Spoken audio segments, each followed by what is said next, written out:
ಹಾಸನ ಜಿಲ್ಲೆಯಲ್ಲಿ ಎಲ್ಲಿ ನೋಡಿದ್ರಲ್ಲಿ ಡೆಂಗ್ಯೂ ಮಹಾಮಾರಿ ಅಟ್ಟಹಾಸ ಮಾಡುತ್ತಿದೆ. ಜನ ಆತಂಕದಲ್ಲಿದ್ದಾರೆ. ಮಳೆಗಾಲ ಕೂಡ ಶುರುವಾಗಿದೆ.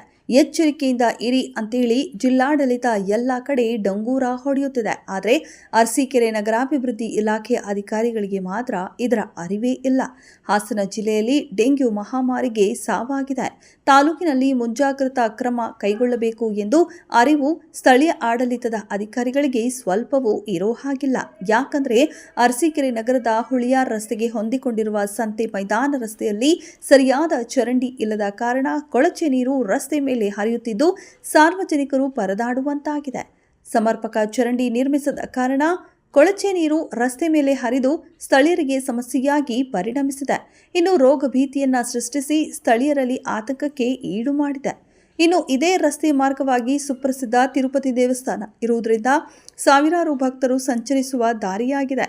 ಜೊತೆಗೆ ಇದೇ ರಸ್ತೆಯಲ್ಲಿ ಮಸೀದಿ ಹಾಗೂ ಕೆಂಡದ ಗುಂಡಿಯಲ್ಲಿ ಬಾಬಯ್ಯ ಅವರನ್ನ ಕೂರಿಸಲಾಗುತ್ತೆ. ಇಷ್ಟು ಧಾರ್ಮಿಕ ಸ್ಥಳಗಳಿಗೆ ಭಕ್ತರು ಓಡಾಡುವ ಜಾಗ ಆಗಿದ್ರೂ ಸಹ ಯಾವುದೇ ಅಧಿಕಾರಿಗಳಾಗಲಿ ಇತ್ತ ಕಡೆ ಗಮನ ಹರಿಸುತ್ತಿಲ್ಲ. ಇದೆಲ್ಲದರ ಮಧ್ಯೆ ಈ ಪ್ರದೇಶ ವಾಣಿಜ್ಯ ಕೇಂದ್ರವಾಗಿದ್ದು ದಿನನಿತ್ಯ ಹಲವು ವಾಹನಗಳು ವ್ಯಾಪಾರಸ್ಥರು ಓಡಾಡುವ ರಸ್ತೆಯಾಗಿದ್ದು ಈ ಸ್ಥಳದಲ್ಲಿ ಚರಂಡಿ ನೀರು ರಸ್ತೆ ಮೇಲೆ ಹರಿಯುತ್ತಿರುವ ಕಾರಣ ವಾಹನಗಳು ಚಲಿಸಿದ್ರೆ ಚರಂಡಿ ನೀರು ಪಾದಚಾರಿಗಳ ಮೇಲೆ ಅಂಗಡಿಗಳ ಮೇಲೆ ಸಿಡಿಯುತ್ತಿದೆ. ಇದರಿಂದ ಜನರಿಗೆ ಬಹಳಷ್ಟು ಸಮಸ್ಯೆಗಳು ಎದುರಾಗಿದೆ. ಕೆಲವು ತಿಂಗಳ ಹಿಂದೆ ಈ ವಿಷಯವಾಗಿ ಚರಂಡಿ ನೀರು ದಿನಸಿ ಅಂಗಡಿಗಳ ಒಳಗೆ ನುಗ್ಗಿ ಹಲವು ಅಂಗಡಿ ಮಾಲೀಕರು ನಷ್ಟ ಅನುಭವಿಸಿದ ಸುದ್ದಿ ಪ್ರಕಟಣೆ ಮಾಡಲಾಗಿತ್ತು.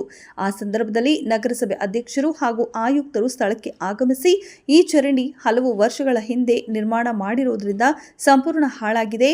ತಿರುಪತಿ ಜಾತ್ರೆ ನಂತರ ಹೊಸದಾಗಿ ನಿರ್ಮಾಣ ಮಾಡುವುದಾಗಿ ಭರವಸೆ ನೀಡಿ ಹೋಗಿದ್ರು. ಇಲ್ಲಿಯವರೆಗೂ ಯಾವುದೇ ಕಾಮಗಾರಿಕೆ ನಡೆಯದ ಕಾರಣ ಅಕ್ಕಪಕ್ಕದಲ್ಲಿ ಇರುವಂತಹ ಜನರು ಅಧಿಕಾರಿಗಳು ಜನಪ್ರತಿನಿಧಿಗಳ ಮೇಲೆ ಬೇಸರ ವ್ಯಕ್ತಪಡಿಸಿದ್ದಾರೆ.